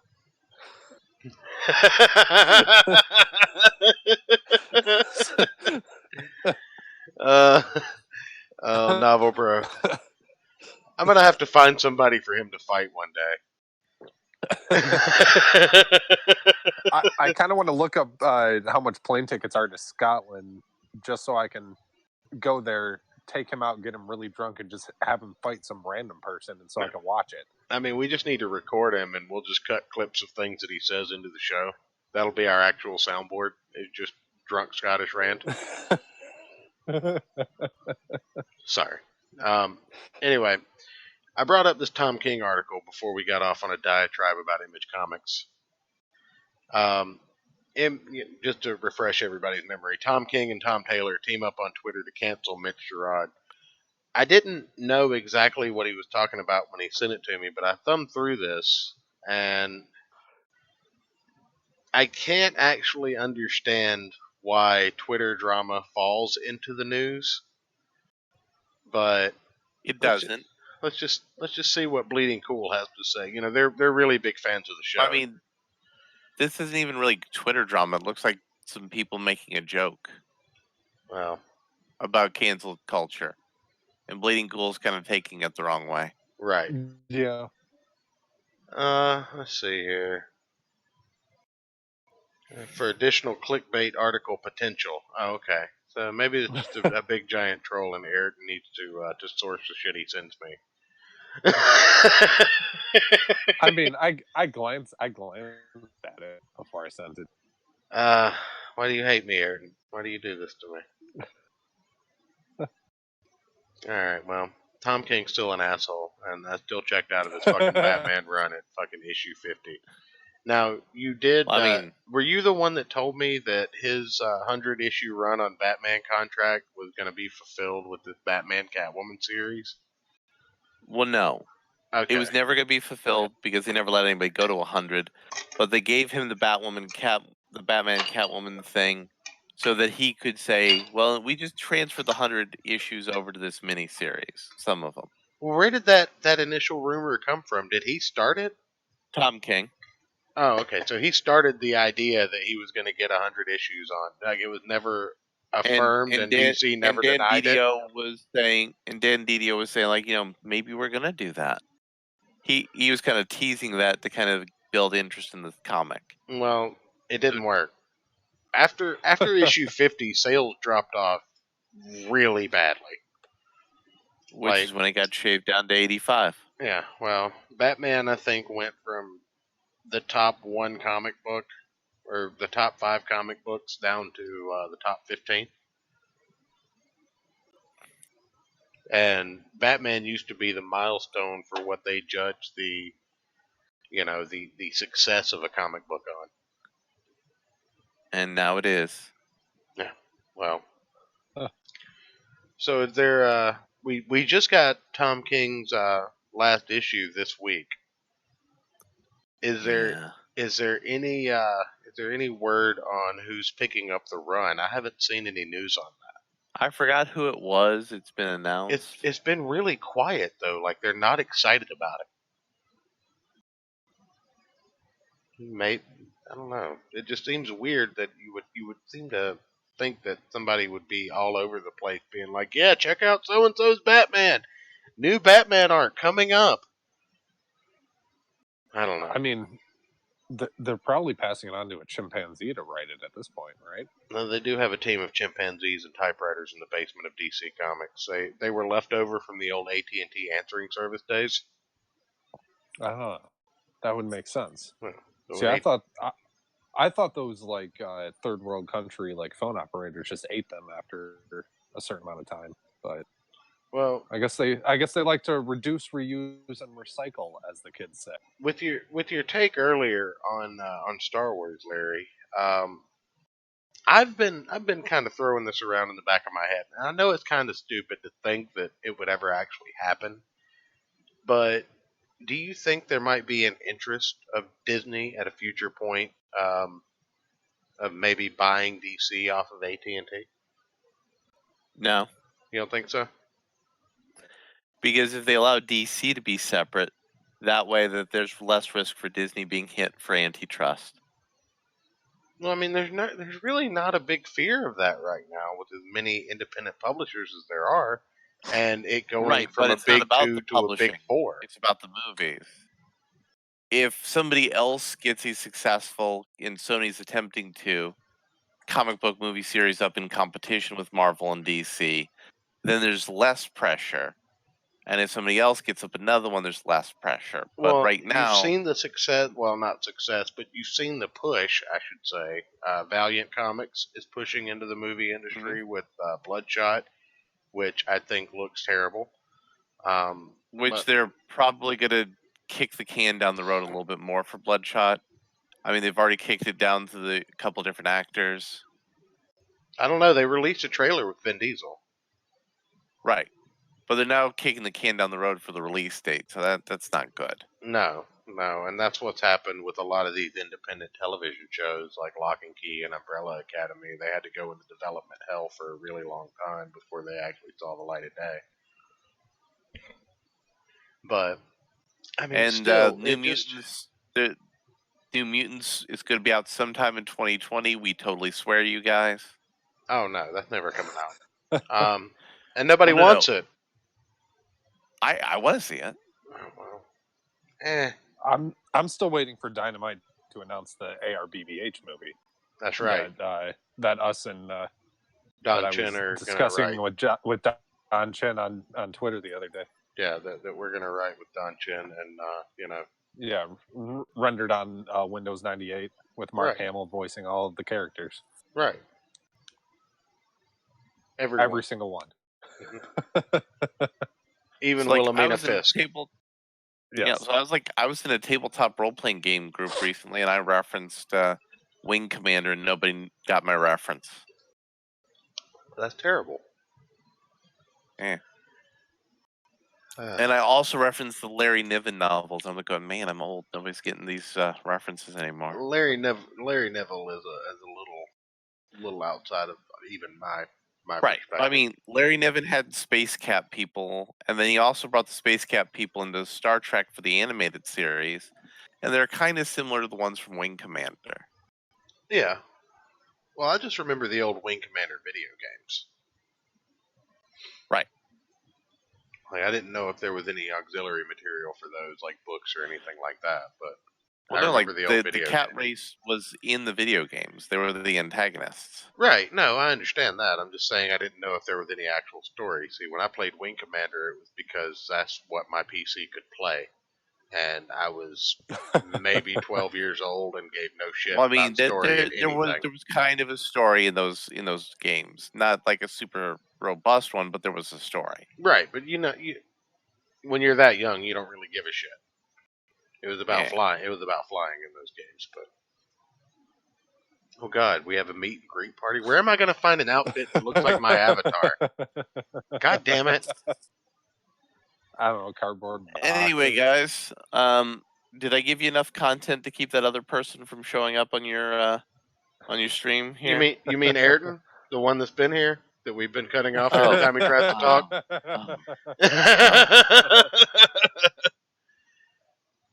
I mean, we haven't let him get a point in edgewise, so yes.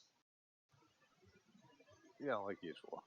Anyway, I'm gonna be heading to bed, guys. But I appreciate it, man. Fire on the show for you. Thanks for the talk to you later. Thanks for the impromptu Star Wars review, and I appreciate it. Yeah, Everybody, check out Larry Bernard on Thinking Critical, and whatever. If you want to plug anything else before you go. Yeah, I need to get my I need to finish doing my MailChimp page though. Here, give me a second. Okay. Let me get the other link. I'll put it in the description after the show. And boop. But yeah, this 2 impromptu reviews you guys didn't know you were gonna have. Be Exactly. grateful. That. Exactly. Be grateful. That's right. And here's the recording in progress link on YouTube, so you guys can come over there. And in our review of Star Wars Episode 9, we asked the question nobody thought would ever be asked: was Cats or Episode 9 better? Because we asked that question, the answer is obviously Cats was better. Yes, 100%. But Now, anyway, when you look at it like individually, like individual components of it, like there's like, everything in Cats is competent except for a couple of things, one of the biggest being the digital effects. From what I heard from a friend, they heard a rumor that they're actually going to be releasing a patched version of the movie to theaters interesting. because they Alright. actually had characters who glitched in the movie.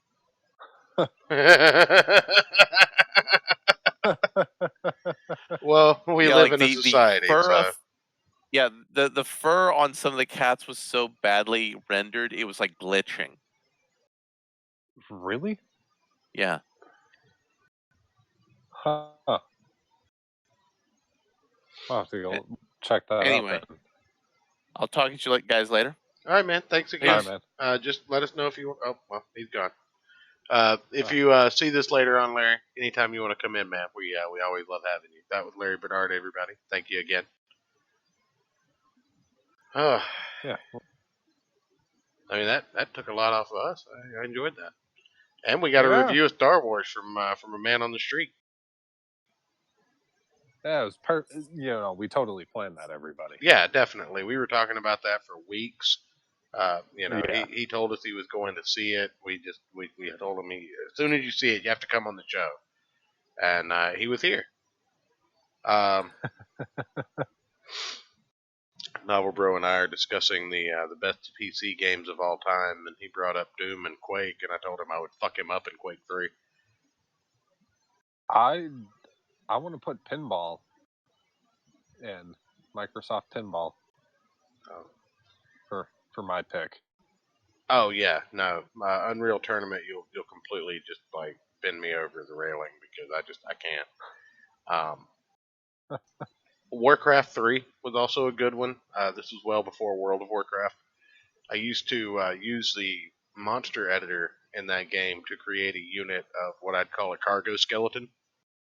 Take the cargo ability from the cargo golem, and you make one cargo skeleton, but you put two cargo skeletons in his back. So every time you kill a cargo skeleton, two fall out of him. You can kill one of those and two falls out. And then you just make a map where you have two opposing cargo skeletons on either end of the map. And as soon as they find each other, the game basically breaks in about 5 minutes. Because you just can't. Fair enough. Well, you just can't fucking control the spread. Every time one dies, two fall into his place. So after about 5 minutes, the map is completely covered in skeletons, and the RAM just can't handle it. Although the computer just gives up. Yeah, the better computers get, though, the longer you can run that simulation. Like, I have noticed that. Like, the more RAM that I put in my computer, the longer I can do that shit.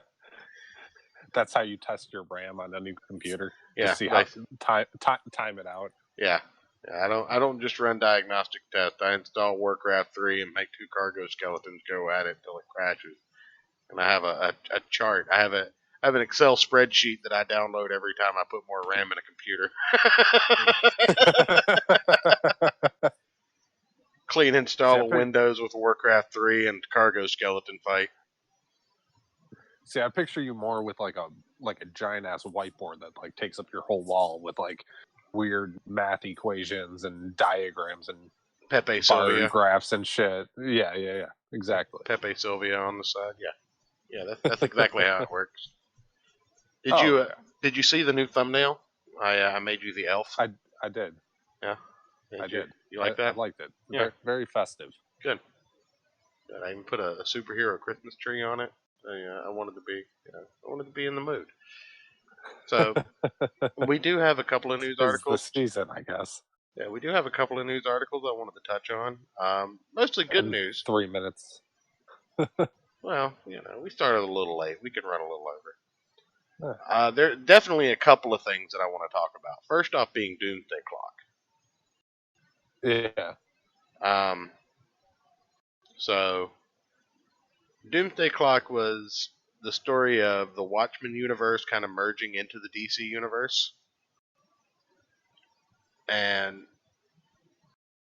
it does what everything does every 3 to 5 years and rewrote the DC comic universe. They've been doing this ever since 1987 with the Crisis on Infinite Earths. They show no sign of slowing down anytime soon, only it accelerating. So, here's what we have. Doomsday Clock issue 12 comes out from Jeff Johns and Gary Frank and restores and rewrites the DC universe. The storyline that started with 2016 DC Universe Rebirth Special number 1 finally concludes this week in the 12th and final issue of Doomsday Clock, started by series by Jeff Johns and Gary Frank, that combines DC's main superhero mythology with that of the Watchmen. The extra-length issue once again rewrites the fictional history of DC comic book universe and unsurprisingly drops some interesting teases of what lies ahead in 2020 and beyond.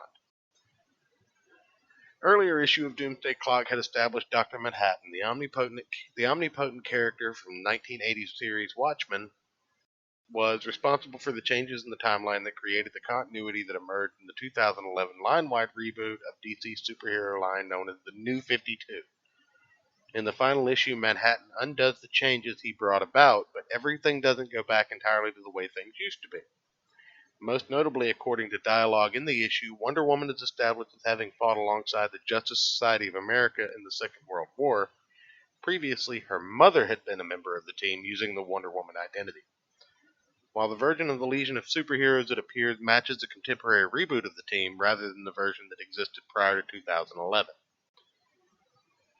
So the Legion's in this whole storyline. I'm interested in that. Huh. Doomsday Clock number 12 doesn't just rebuild the past of the DCU, however. It looks ahead as Dr. Manhattan sees the future and shares it with the reader. It's unclear what, if any, of the future teases correlate to the actual publishing plans, with at least one such flash forward, the Secret Crisis of 2030, which promises Superman thrown into a brawl across the universe with Thor himself and a green behemoth stronger than even Doomsday, who dies protecting Superman from these invaders. Seemingly impossible as it teases the appearance of Marvel characters. What do you think about that? Yeah, that's interesting. I've been wanting to go back to Amalgam for 20 fucking years. You better have more than interesting. Right. See, now what I'm curious about is, was this just like a fan service callback to the Amalgam stuff in Marvel versus DC, or was it kind of a hint of like, hey, we're gonna do a little something for you guys here in the next couple of years. It would be cool if they did it, but I'm kind of skeptical. And at this point, who would they get to write something like that and do it well? So Hickman, maybe. No, if they can convince him to do it. well, let's see who else. I mean, I think Zdarsky's still in the game. Yeah. I mean, there are still some good writers out there, and there's some writers that are good that I just don't like as people. So, True. I had to say this about John De La Rose earlier. All right, I'll say it again, but anybody that follows my Twitter timeline knows this. John blocked me, and like typical, I called him a bitch because he's a bitch. But one of the friends of the show, Soderson from the Out of the Darkness podcast with Q Ruji, go follow them if you haven't already. But Soder said something along the lines of, "Oh man, and I like that guy's stuff too." I was like, "Well, keep doing it. Just because I think he's a bitch doesn't take away from his literary or his artistic accomplishments. I'm not that guy, and I'm not. If you like somebody that I think is a bitch, that's cool. Keep liking them." That one. Who was it that? Yeah, I'm not going to try and say her name, but she said his name means John of the Pasta / Rice. Yeah. I Yeah, laughed pretty good when I read that. that's pretty good. But no, I don't care if people like somebody that I don't. I encourage it. I don't want people that just agree with everything that I say. You know, aimlessly, aping my bit. I don't need somebody who just is a service or a yes man. Like if you disagree with me or you like somebody that I don't, awesome. That doesn't mean that I don't like you. Yeah, I've liked quite a few comics that we've reviewed that you didn't. You like a lot of comics that we reviewed that I didn't. Most of the comics you suggest I look at and I go, really? This is bad. But then again, I'm pretty sure I've made you chew through about 3 or 4 50s or 60s comics that you were like, "Oh God, that was rough." And I'm like, "No, Yeah, man, some this of is them were comics at its tricky. best." But anyway, let's keep looking at this here. However, the mention of the Superman timeline being bombarded by the reckless energies of the old god, once again warping the metaverse next year, would appear to line up with the events of current Justice League comic book, in which Superman et al. Are struggling with reality-altering abilities of Perpetua, an entity that could conceivably be described as an old god. What then to make of the mention of the 2025 storyline called Time Masters, or the 2026 invention of something called Earth 5G? Is the actual future of DC superhero comics, or much of a feint towards the never-ending battle for truth and justice as mentioned of Superman debuting in the year 2038 or 2965? Is perfectly unclear. What might be the point as DC prepares for the year that will unveil an official timeline for its comic book universe. So, I think I'm going to look up I can actually do it live on air though. Yeah. Yeah, Doing it live. Yeah, Novel Bro says I'm that guy though. And George R. R. Martin is a little bitch made cuck. Yeah, but we've all read their the Song of Ice and Fire stuff, so Kami Mark says that I did much enjoy the Avengers and Justice League book. I agree, buddy. That was a pretty decent book. Not gonna lie. Well, I'm gonna look up live on air the reading order of Doomsday Clock because I'm sure there's an ass of tie-ins. Ugh. We have that on our list to go to read through and review, don't we? Yeah, but I just want to make sure. Road to Doomsday Clock, Watchmen, DC Rebirth, Batman the Flash, The Button, Superman Reborn, Superman the Oz Effects, Detective Comics A Lonely Place of Living, Justice League Panic in the Microverse, and then Doomsday Clock 1, Doomsday Clock 2. Okay, so not a lot of tie-ins, but there is a little bit of a road to it. So we've already read Watchmen, so we can start at DC Rebirth 1 and then just kind of do on the road to Doomsday Clock and then do a proper Doomsday Clock review. That won't be too bad. Yeah. It's 12 issues, and let me see how many individual books it is to get there. So, Matt Christie wants to know, does the RR in George R. R. Martin stand Ram Ranch? yes. Yeah. Yeah, I believe it does. Yes, and then when you say George R. R. Martin again, it's George Ram Ranch Martin, George Really Rocks Martin.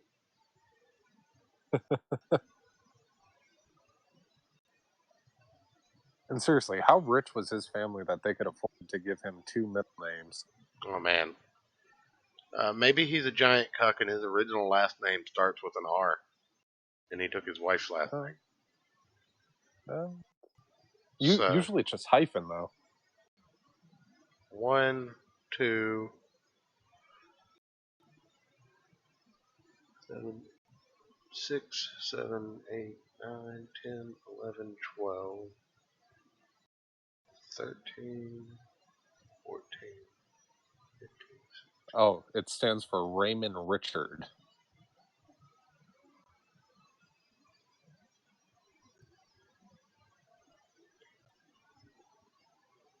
That's just obnoxious.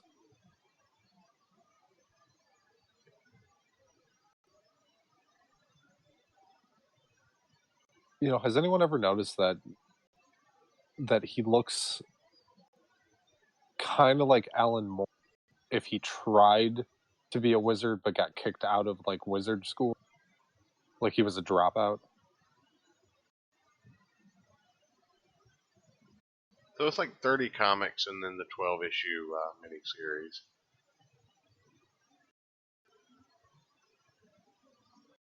42 books altogether. It's definitely shorter than Civil War. But it's one of the ongoing series that I really want to read. But much like Secret Wars 2015, it just stretched on for so goddamn long. Right. I don't know, we were going to do like a Secret Wars or Oh no, we're gonna read Secret Civil Wars War or as something well. like that. We're gonna do all of it. Yeah, but We're gonna be on the yeah, air for the next decade. We're gonna stay alive until yeah, we finish all we're of gonna these have to comics. we're gonna have to like plot those ones out though. Okay, we're gonna do, you know, these issues Yeah, and then like section it out. let's get past the holiday season, and during some of the time off, I'll take some time to work on an actual real schedule for the show. We won't just be flying by the seat of our pants come January. I swear to God. I swear to God, man. But I don't know. I enjoyed talking about Star Wars tonight. I didn't have that on the cards, but I'm glad Larry was happy to bring that to us. I wasn't even going to bring it up because I haven't seen it, but to have a guy on the streets who has, pretty good. Special thanks to Larry Bernard coming in and carrying the first hour and a half of the show for us. We really appreciate that. Yeah, the less work we have to do. Yeah, I enjoy sitting back and just hanging out. So yes, Matt Christie, RR does stand for Ram Ranch. And with that, I will leave you guys. Merry Christmas, and we will see you all tomorrow. Good night, everybody.